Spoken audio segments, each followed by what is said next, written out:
नवा अध्याय। निशुंभ वध। राजा ने कहा, हे ऋषिराज, आपने रक्तबीज के वध से संबंध रखने वाला वृतांत मुझे सुनाया। अब मैं रक्तबीज के मरने के पश्चात क्रोध में भरे हुए शुंभ व निशुंभ ने जो कर्म किया वह सुनना चाहता हूं।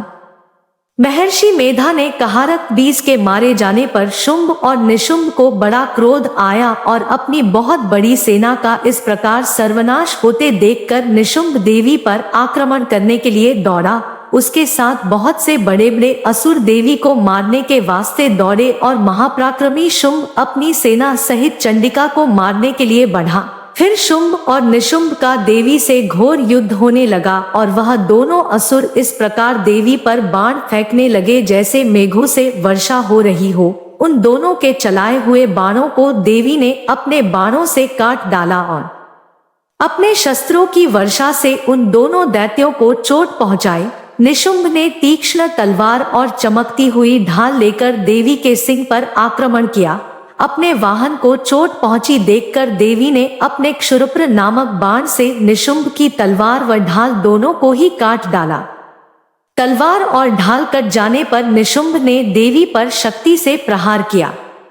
देवी ने अपने चक्र से उसके 2 टुकड़े कर दिए।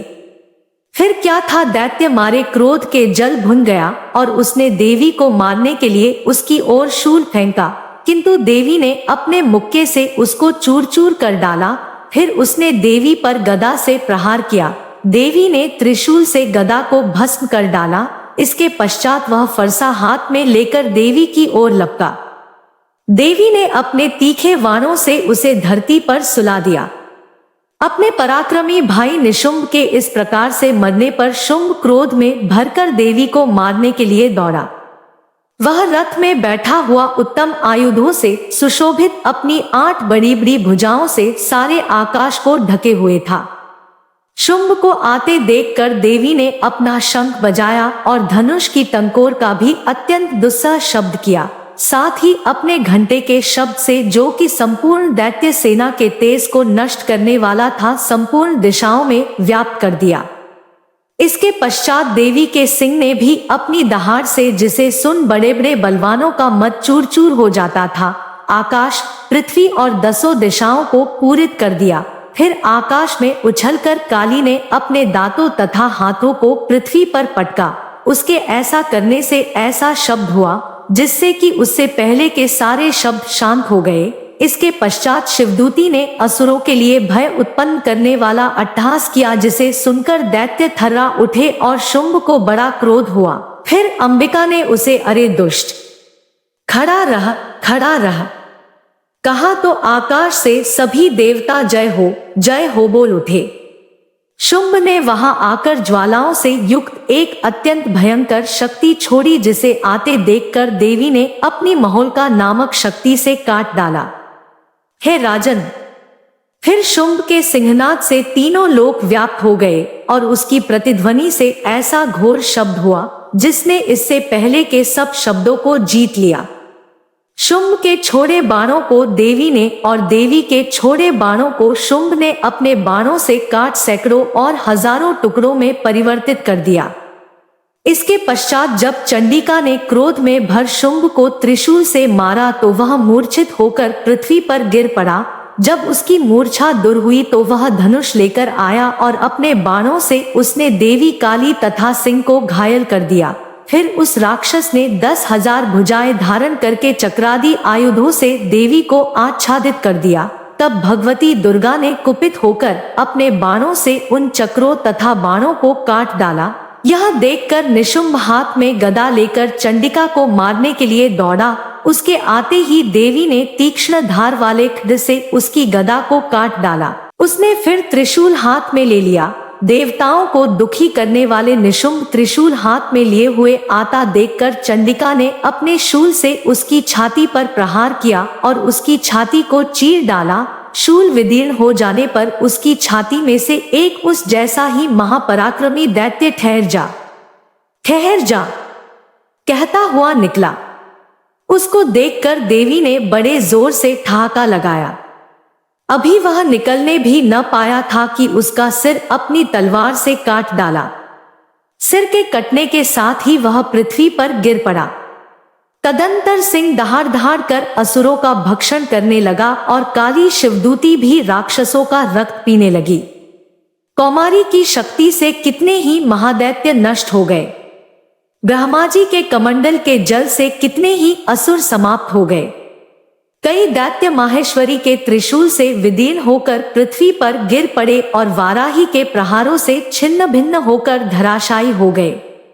वैष्णवी ने भी अपने चक्र से बड़े बड़े महापराक्रमियों का कचमोर निकालकर उन्हें यमलोक भेज दिया और ऐन्द्री से कितने ही महाबली राक्षस टुकड़े टुकड़े हो गए। कई दैत्य मारे गए, कई भाग गए, कितने ही काली शिवदूती और सिंह ने भक्षण कर लिए। 10वां अध्याय शुंभ वध। महर्षि मेधा ने कहा, हे राजन, अपने प्यारे भाई को मरा हुआ तथा सेना को नष्ट हुई देखकर क्रोध में भरकर दैत्यराज शुंभ कहने लगा, दुष्ट दुर्गे, तू अहंकार से गर्व मत कर, क्योंकि तू दूसरों के बल पर लड़ रही है। देवी ने कहा, हे दुष्ट, देख मैं तो अकेली ही हूं। इस संसार में मेरे सिवा दूसरा कौन है? यह सब मेरी शक्तियां हैं।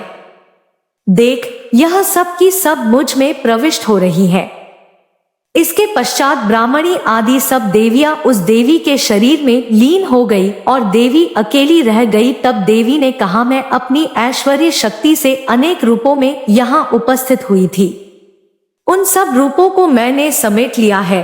अब अकेली ही यहाँ खड़ी हूँ, तुम भी यहीं ठहरो। महर्षि मेधा ने कहा। तब देवताओं तथा राक्षसों के देखते देखते देवी तथा शुंभ में भयंकर युद्ध होने लगा। अंबिका देवी ने सैकड़ों अस्त्र शस्त्र छोड़े, उधर दैत्यराज ने भी भयंकर अस्त्रों का प्रहार आरंभ कर दिया।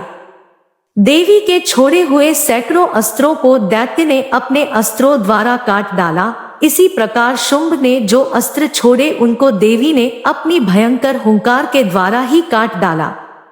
दैत्य ने जब सैकड़ों बाण छोड़कर देवी को ढक दिया तो क्रोध में भरकर देवी ने अपने बाणों से उसका धनुष नष्ट कर डाला।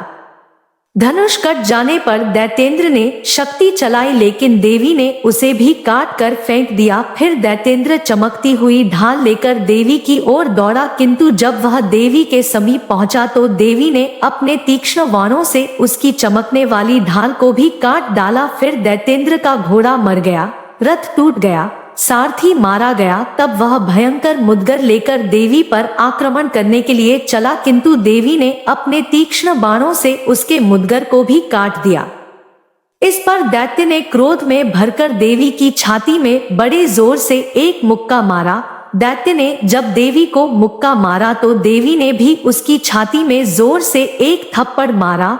थप्पड़ खाकर पहले तो दैत्य पृथ्वी पर गिर पड़ा, किंतु तुरंत ही वह उठ खड़ा हुआ। फिर वह देवी को पकड़कर आकाश की ओर उछला और वहां जाकर दोनों में युद्ध होने लगा। वह युद्ध ऋषियों और देवताओं को आश्चर्य में डालने वाला था। देवी आकाश में दैत्य के साथ बहुत देर तक युद्ध करती रही। फिर देवी ने उसे आकाश में घुमाकर पृथ्वी पर गिरा दिया।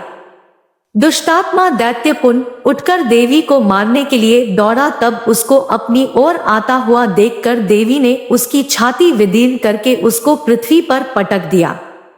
देवी के त्रिशूल से घायल होने पर उस दैत्य के प्राण पखेरु उड़ गए और उसके मरने पर समुद्र, द्वीप, पर्वत और पृथ्वी सब कांपने लग गए। तदंतर उस दुष्टात्मा के मरने से संपूर्ण जगत प्रसन्न व स्वस्थ हो गया तथा आकाश निर्मल हो गया। पहले जो उत्पात सूचक मेघ और उल्कापात होते थे वह सब शांत हो गए। उसके मारे जाने पर नदियां अपने ठीक मार्ग से बहने लगी। संपूर्ण देवताओं का हृदय हर्ष से भर गया और गंधर्वियां सुंदर गान गाने लगी। गंधर्व बाजे बजाने लगे और अप्सराएं नाचने लगी। पवित्र वायु बहने लगी। सूर्य की कांति स्वच्छ हो गई। यज्ञशालाओं की बुझी हुई अग्नि अपने आप प्रज्वलित हो उठी तथा चारों दिशाओं में शांति फैल गई। बोलो दुर्गा महामाई की जय। अगला अध्याय कल सुबह 7 बजे।